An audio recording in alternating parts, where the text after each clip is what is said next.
Stay tuned for Herbert Marshall as the man called X, transcribed. Screen stars Joan Fontaine and Herbert Marshall will appear in this Sunday's Theater Guild on the Air presentation. It's A.A. Milne's fascinating story, Michael and Mary. Another Sunday night chime favorite is the authentic Tales of the Texas Rangers, starring Joel McCrea.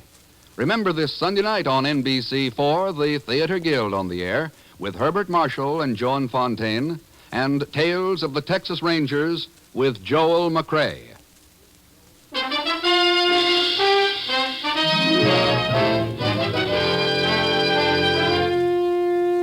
The National Broadcasting Company presents Herbert Marshall as Ken Thurston, the man called X. Wherever there is mystery, intrigue, romance, in all the strange and dangerous places of the world, there you will find the man called X.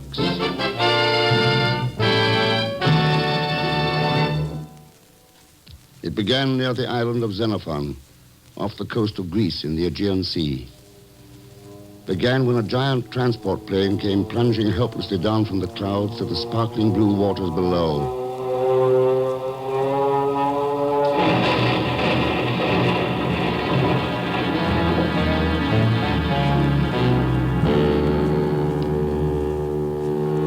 One day later, in Athens, Greece, the disaster that hit that plane caused another.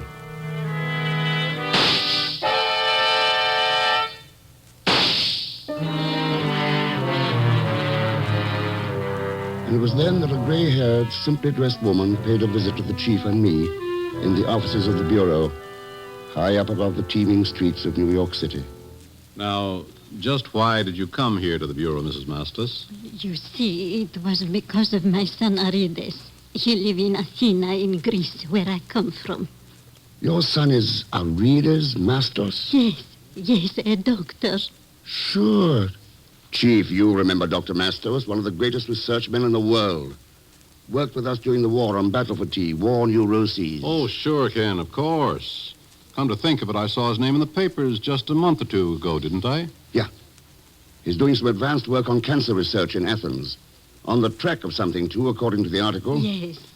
My son wrote me letters telling me about some medicine, miracle workers, he called them. The name I have here. Oh, thank you. Mm-hmm. What are they, Ken? Radioactive isotopes, Chief. Isotopes. Miracle workers of science is right. They've been using them as tracers to determine the cause of certain diseases. Chief, radioactive isotopes might hold the clue to curing any number of diseases. Tuberculosis, cancer.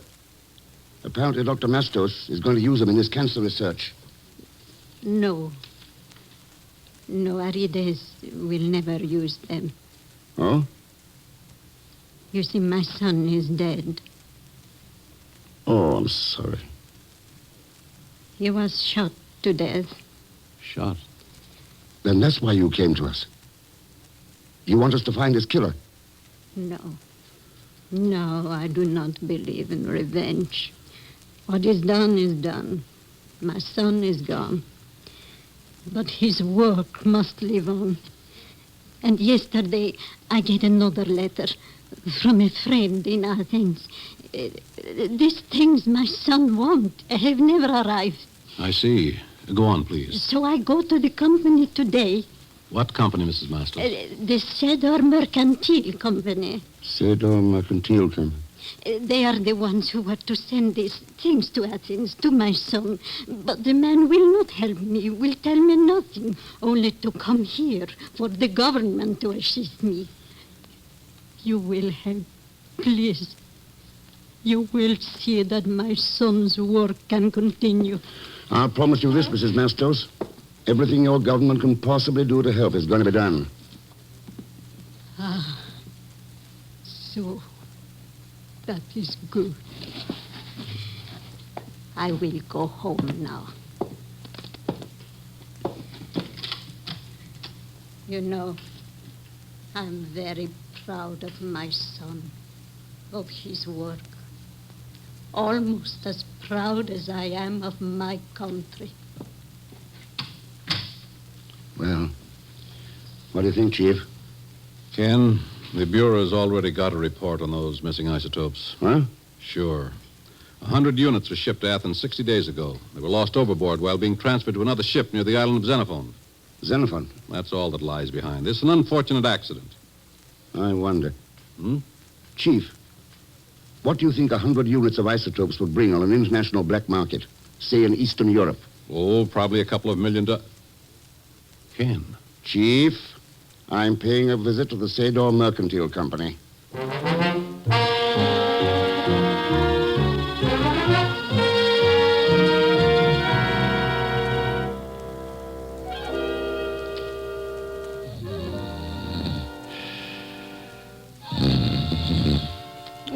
Pay the man out of petty cash, Herman. It's only $2 million.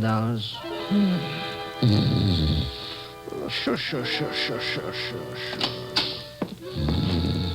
Don't be so impetuous, Prince Krapunik. You'll have to stand in line with the others. Pagan. Get your feet off that desk and wake up. I'll have your head for waking me up like this. Oh, hello, Mr. Thurston. Pagan, what are you doing here at the Sador Mercantile Company? Where? You mean here? Why, I'm the vice president and general manager, in charge of mercantiles and things. So you're the one who sent Mrs. Masters to see me? Of course, I didn't know what she was talking about. Besides, I wanted you to find out about my salary. That big fat man hasn't been back since. What big fat man? The one who hired me 3 days ago. He hasn't been back since. And the joint is clean as a thistle. No papers, no supplies, no nothing. I think I got a fast brush up somewhere. Yeah. Were there any phone calls, any mail? Telephone is unconnected, and the only thing in the mail was this. I opened it accidentally, you understand? Oh, sure. Mm-hmm. Pagan, this is a shipping invoice. 3 days ago, 50 units of radioactive isotopes were shipped air express via Rome to a Dr. Mitter of Athens General Hospital. What does that mean? It could mean that the Sador outfit muscled in on $3 million worth of isotopes and are going to shoot them into Eastern Europe. But... That's right, Pagan. They flew the coop after this last shipment and left you holding a bag. Oh, Mr. Thurston, then I'm working for crooks and not even getting paid on salary. Oh, I feel sick. Yeah, so do I. And I'm going to see a doctor. What doctor? Dr. Mitter at the General Hospital in Athens.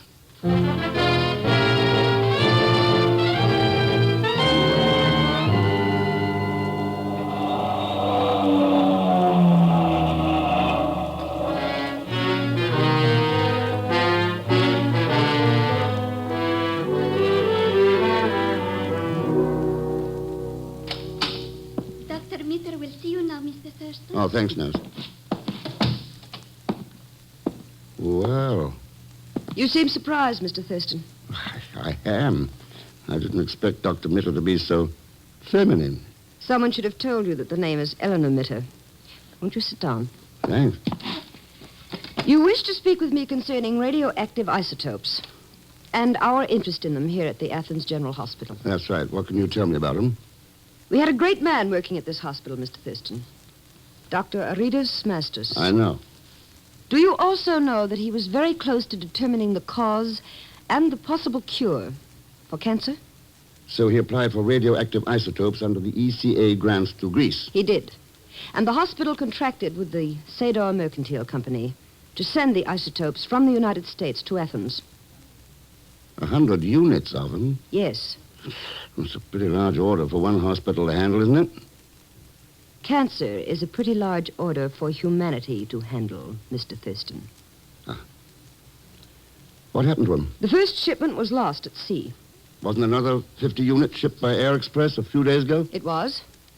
But the plane crashed off the island of Xenophon 2 days ago. Oh, Xenophon. That was the scene of the first loss, too, wasn't it? It was. Coincidence? What else could it be? They were both accidents. Yeah. What about Dr. Mastos' death, Dr. Mitter? Was that an accident, too? Dr. Masters was murdered, Mr. Thurston, while resisting a bandit who was attempting to rob him. You're sure that's what it was? I am not interested in theories about murder. Only in carrying on Dr. Masters' research, if I am able. Could you persuade your government to ship us still additional units of isotopes? It's asking us to stretch our generosity a bit, isn't it? We have no place else to turn. There's always the black market, Doctor. Mr. Thurston, there is no black market in radioactive isotopes. Yeah. Oh, well. Thanks for the information, Dr. Miller. I'll see if I can do anything for you. Bye, Doctor. Goodbye, Mr. Thurston, and thank you. Sparta 2573, please. Hello. This is Dr. Mitter. Mr. Ken Thurston was just here. He might possibly be taking the steamer to Xenophon. And it is also possible that Mr. Thurston is the man called X.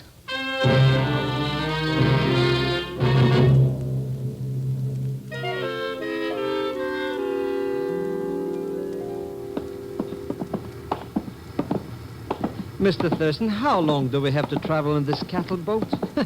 Already my stomach is telling my nose to move away. Cheer up, Pagon. We'll be in Xenophon in 24 hours. Now, this should be our cabin. Here. Yes? Hello, you must be Colonel Creighton. And if I am? The passenger agent tells us we'll be sharing this cabin. The ship's pretty crowded and... Yes. I've already been informed of these miserable arrangements. The very idea of a member of the King's personal guard being forced to share his quarters with strangers. We're not complaining, Colonel. Why should you? Just bear in mind, please, that this enforced proximity does not entitle you to any social amenities. Now, if you'll excuse me, I shall leave for dinner. I trust the cabin shall be in an orderly condition upon my return. Well, What a stiff shirt. Am I going to tell him a couple of things or two? yeah, sure.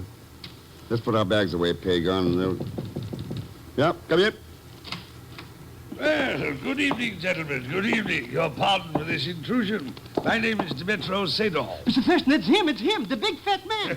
Yes, you recognize me. My girth is difficult to disguise. You crooked, no good, cheating me out of my salary. I'll have the law on you. I'll punch you black and blue. Mr. Thurston, do something. That won't be necessary, Pagon. Quite right, sir. Quite right. My apologies, Elsmith. A cable from Greece, unexpected business emergency, no time to notify you. Perhaps this will suffice for back salary? That measly little a C-note. $100? Yes, exactly. Are we still enemies, my dear sir? Oh, how did you ever get such a silly idea, Mr. Sater? My dearest friend. Now, if there's any little job... All right, Sedor, let's have it. You didn't come in here just to settle up with Pagon. You have a keen mind, sir. A very keen mind. No, I came here as a friend to warn you. There is someone aboard this ship, sir, who intends to take your life. What makes you think so? My sources must remain a secret, sir. However, this much I can tell you. There is no one named Colonel Creighton connected with His Majesty's Guard. Ah. At the moment, the Colonel is dining with a last-minute passenger. The lovely Dr. Eleanor Mitter of Athens. There you have it, sir. My gesture of friendship. You mentioned two names as homicidal suspects. How about adding a third? A third, sir? Yeah. Dimitro Sedor. Yes, my dear sir. You're quite right. Yes, quite right indeed. Good night, my friends. Good night.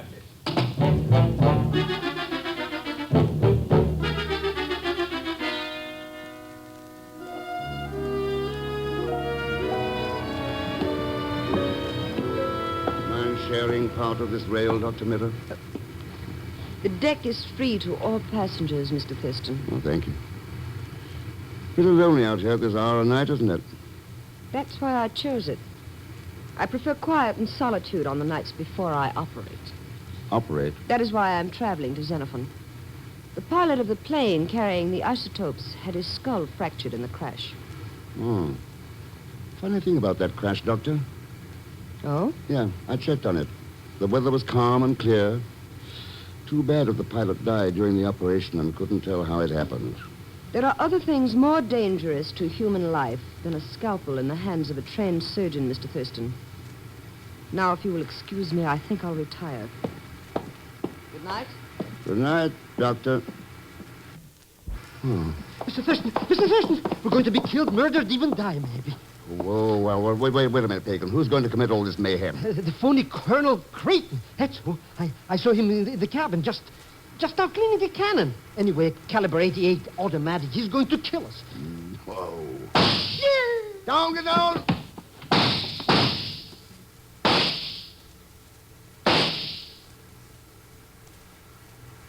All right, Pagan, dig your nose up out of that deck. Whoever it was is gone in the shadows. Whoever it was, huh? Yeah. Who else could it be but that no-good colonel? Dr. Mitter left in the direction of those shots. Hmm? Look over there now. What do you see? That darkness? Nothing but a big shadow. Mr. Thurston, it's moving. It's coming towards us. Mr. Thurston. A pleasant journey, this one to Xenophon, is it not, Mr. Thurston? Yes, a very pleasant journey indeed.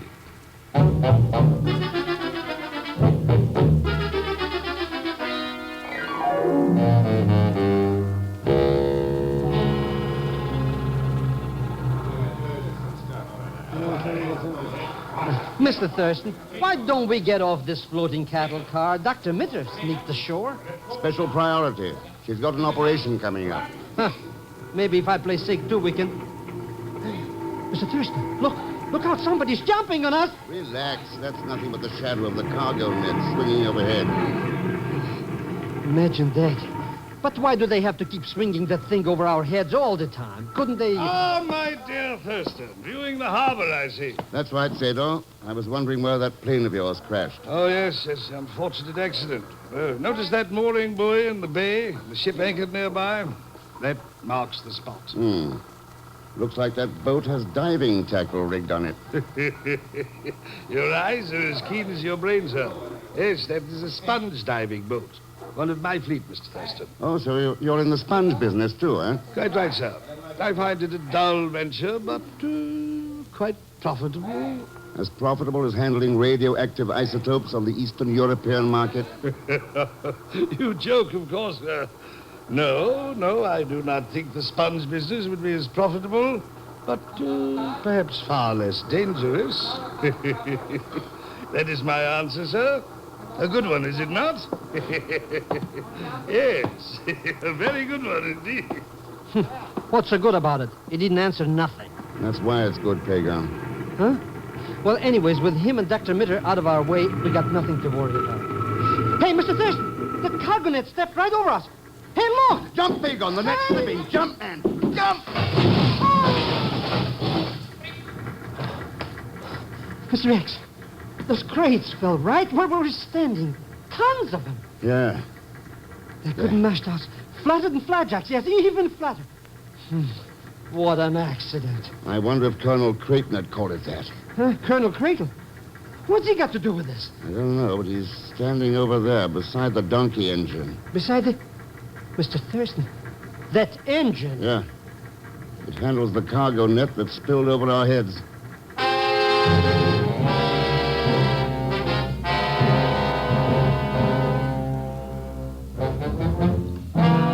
Pagan, here, take this money. Circulate around the village. See what you can buy with it. Learn if there's any black market for American goods. You know, cigarette, money, anything. Mm-hmm. Then meet me back here at the hotel. Mr. Cax, you don't depend on that. But what are you going to do? Check on an operation. Huh? I want to see how dangerous a scalpel in the hands of Eleanor Mitter can really be.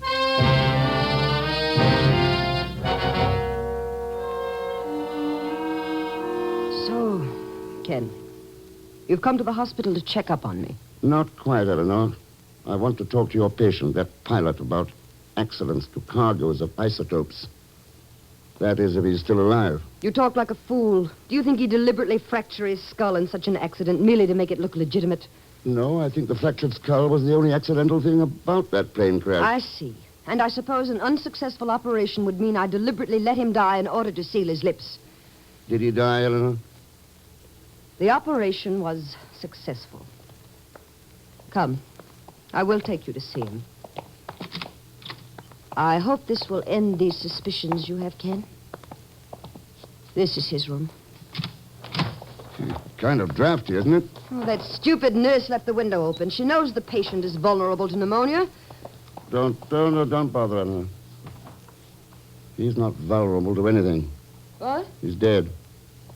Ken. It must have been post-operative shock. Or an embolism. Yes. Or that knife sticking out of his chest.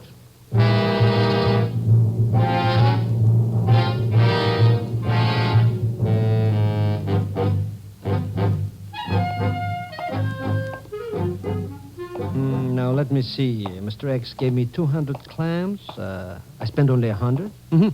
If I give him back 30, that makes a profit of $70. And not bad, not bad. Maybe I better figure out again. See that I don't cheat myself. He gave me 200 simoleons. Good evening, Mr. Zellschmidt. Oh, hello, Colonel Creighton. Nice night, isn't it? Now, let's see. 200 clams. That's right. Colonel Creighton. Your identification is correct, Zellschmidt, despite the darkness of this side street. Have you noticed no one else is around? Yes, well, it was nice seeing you, Colonel. Drop around again sometimes. That knife.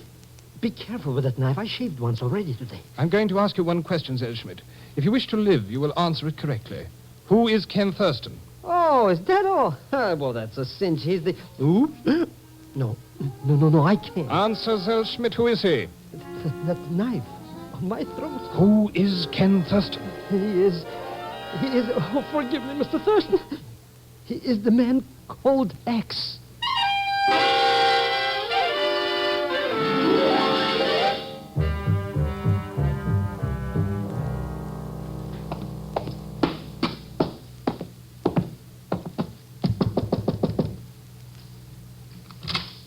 Ah, Mr. Thurston. Come in, sir. Please come in. Thanks. Oh, welcome. Surprise, sir. Most welcome. I must confess I expected you to call. Yes, we've got something to talk over. Perhaps we have, sir. Perhaps we have. What subject did you have in mind? Radioactive isotopes. By gad, sir, I admire you. Straight to the point. No beating around the bush with you, eh? Well, what for? We both know you were behind those accidents. Why not admit it? Why not, sir? Why not indeed? The airplane pilot is dead. There are no witnesses here. I don't mind speaking frankly. Good. Then tell me if I've got the record straight. Certainly, sir. You had a two-way purpose behind those accidents, Sador. Bleeding the ECA funds to Greece for some $3 million and seeing that those isotopes ended up in the country you're working for. I said you were a brilliant man, sir. Your deductions are quite sound. Unfortunately, I've succeeded only partially. Both shipments were lost at sea.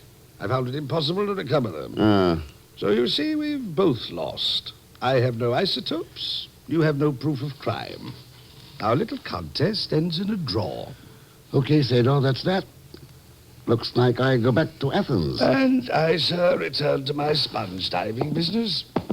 And by the way, if you're not familiar with the process, why not drop around tomorrow? I'll take you aboard one of my boats. You might find it interesting. Maybe I'll take you up on that, Sador. Good night. Good night, sir. Good night. Well, my dear, did you hear it all? You always were a talkative fool, Demetro. Why did you mention the diving? My dear Eleanor. Pleased me to be apparently frank, yet tell him nothing. Now he will leave Xenophon and we shall have nothing further to worry about. You mean I shall have nothing further to worry about? Huh? Does that mean I have? Don't be foolish, my dear. What could it possibly be? Just this, Demetro. Just this.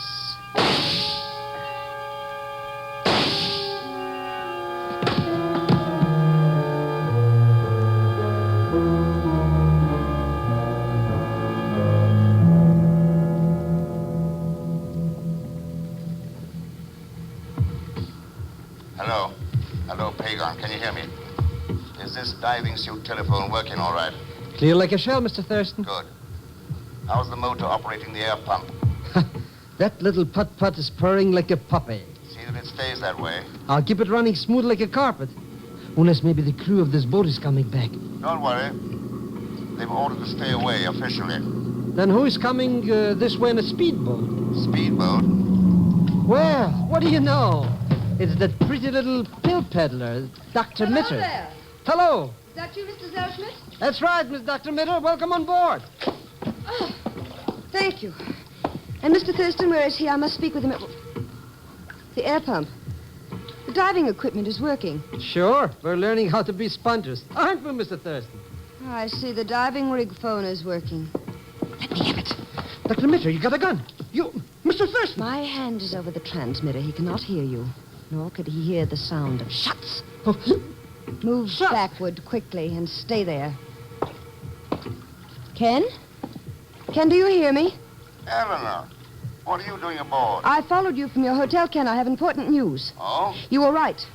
Those accidents to the isotopes were planned. Demetros Sador was behind it. He... But if you are diving out here, you know his plan. Yeah, that's right, Eleanor. He had his agents dump the isotopes into the ocean to make the accidents look legitimate. Then he'd recover them with his sponge divers. As you are trying to do now. The isotopes are right below the boat, Eleanor. A diver can get to them in the morning. So my work's almost over for the night. Ask Pagon to pull in the lines, will you? First, darling, I think you should know something. Demetros Sador has a partner. I was working with him. Were you, Eleanor? But now that Sador is dead, all the profits shall be mine. Sador dead? Yes, darling, I disposed of him. As I did with the pilot. And as I am going to do with you. Pretty confident, aren't you? Why shouldn't I be? You'll find it rather difficult to breathe down there with your air supply gone. Too bad it had to end this way, darling, but... Goodbye. Dr. Mitter, the air pump, it stopped. Mr. Thurston. Yes, Zellschmidt. And now it is your turn. Mr. Thurston, help! Oh, you fool. He cannot help you now. He has got... You're wrong, Eleanor. You... Better take our gun, Colonel. With pleasure. Let me have it, Doctor. All right, Thurston. You're alive. And Colonel Creighton. Of the Athenian Secret Intelligence. Sure. You made a mistake not seeing the telephone wire going into the cabin. What? No, Pagon. Her mistake was trading in her physician's oath for a handful of money. She's going to pay for that mistake now. Yeah. So will all those who trade in the same kind of coin. Someone said it long ago, much better than I. Remember? What is a man profited if he shall gain the whole world and lose his soul?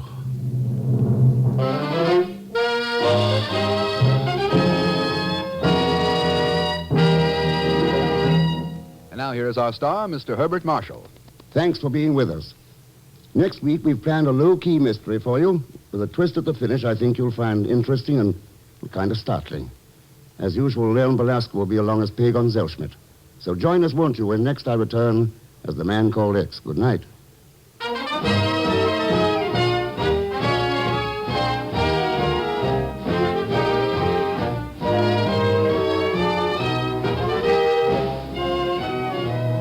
The Man Called X, starring Herbert Marshall, is a J. Richard Kennedy production and is directed by Jack Johnstone with music composed and conducted by Felix Mills. Tonight's transcribed story was written by Sidney Marshall. Heard in tonight's cast were Will Wright as the Chief, Alan Reed as Demetros Sador, Joan Banks as Dr. Mitter, Dan O'Hurley as Colonel Creighton, and Peggy Weber as Mrs. Mastos. All characters and incidents used are fictitious. Any resemblance to actual persons or incidents is purely coincidental. And so until next week, same time, same station, this is Jack Latham saying good night for The Man Called X.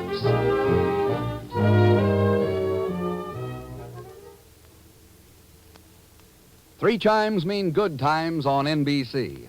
Sunday afternoon chimes mean mystery and action on NBC. Mike Waring, better known as the Falcon, lends his debonair touch to the solution of another mystery, followed by that polite, diplomatic, and very deadly detective, the Saint. After the Saint, the big guy steps into mystery and danger, and your Sunday afternoon of mystery concludes with that new private eye, Charlie Wilde.